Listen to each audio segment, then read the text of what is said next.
Welcome to Heavenly Voice, where we share powerful Christian insights to uplift your spirit.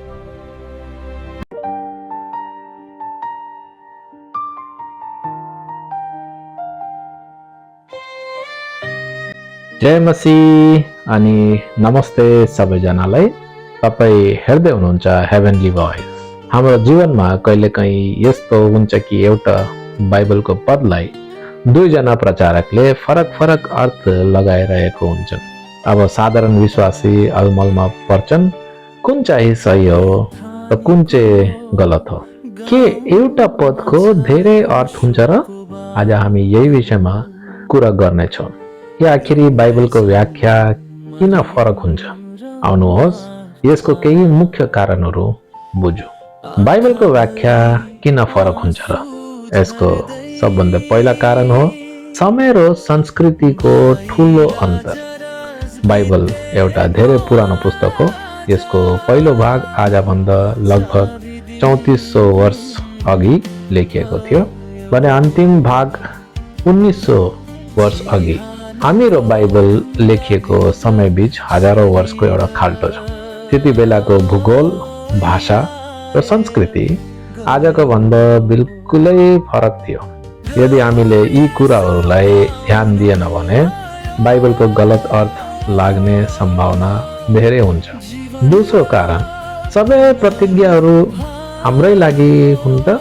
Bible प्रतिज्ञाहरूको भण्डार हो, तर सबै प्रतिज्ञालाई अहिलेको समयमा जस्तोको त्यस्तै लागू गर्न मिल्दैन। इजरायलको लागि प्रतिज्ञा परमेश्वरको यो थियो कि पुरानो नियमको धेरै प्रतिज्ञाहरू इजरायलका राष्ट्रका लागि भौतिक आशिषसँग सम्बोधित थियो, जस्तो व्यवस्था विवरणको 28 हामीले पाउँछौँ। तर नयाँ करारमा हाम्रो आशिषहरू मुख्यतः आत्मिक हुन्, जस्तो कि हामीले इफिसियोको 1 अध्यायको 3 मा भेट्छौँ। अब यसमा कुनै विशेष प्रतिज्ञाहरू पनि थियो, जस्तो कि भजन सङ्ग्रहको 34 अध्यायको 20 पदमा हामीले भनेको छ, उहाँले उसको सबै हड्डीहरूको रक्षा गर्नुहुन्छ, एउटा पनि भाँचिँदैन। यो पद खासमा येशूको लागि थियो। हामीले सुरक्षाको लागि प्रार्थना गर्न त मिल्छ, तर कसैको हड्डी नै भाँचिँदैन भन्ने ग्यारेन्टी यो पदले दिँदैन। फेरि विशेष समय पनि एउटा थिए, सिंहले पराल खाने कुरा, सहस्त्रवादी जसलाई हामीले मिलेनियम पनि भन्छौँ को समयमा मात्र हुनेछ, आज होइन। अब्राहमलाई दिएको प्रतिज्ञा जस्तै हामीलाई सराप्नेलाई परमेश्वरले सराप्नु भन्नु मिल्दैन, किनकि येशूले हामीलाई सराप्नेलाई पनि आशिष देऊ भन्नुभएको छ, मत्ती लिखित सुसमाचारको 5:44 मा। तीसरो कारण साथीहरू, बाइबल बुझ्नु कठिन छ। हामीले यो स्वीकार गर्नुपर्छ कि हाम्रो ज्ञान अपूर्ण छ। पत्रुस जस्तो महान प्रेरितले त पछि गएर स्वीकार गरे कि पावलको चिठीहरूमा कतिपय कुराहरू बुझ्नु निकै गाह्रो छ, जसलाई नजान्नेहरूले बिगार्नु गर्छन्। उनीहरूले बुझ्नु सक्दैन, उसको अर्थहरू गलत लगाउन थाल्छ। दोस्रो पत्रुस 3 अध्यायको 15 र 16 मा हामीले भेट्छौँ।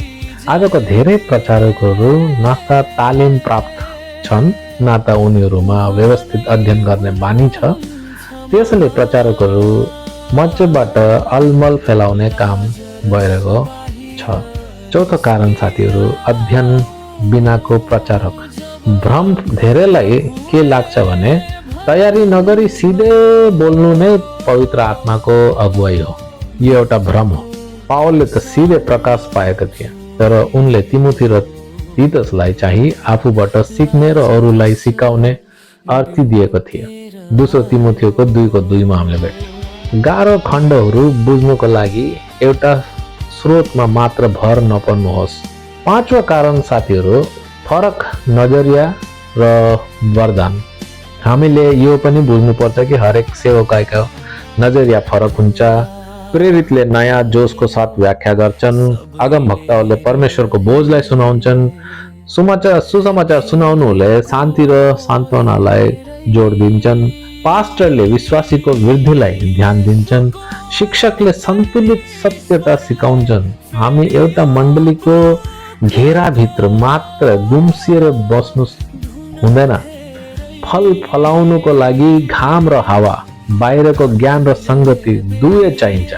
अन्तमा साथीहरू, कसैले फरक व्याख्या गर्छन् भन्नेमा नउत्तिनुहोस्, बरु आफैले पनि गहिरो तरिकाले अध्ययन गर्नुहोस् र विभिन्न बाइबलको साधनहरूको सहयोग लिनुहोस्। हामीले जति सन्तुलित भएर वचन बुझ्छु त्यति नै हाम्रो आत्मिक जगह बलियो हुन्छ।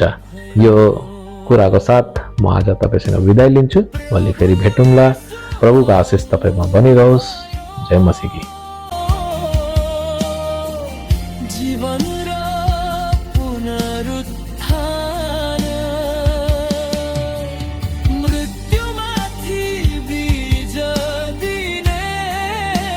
धन्यवाद।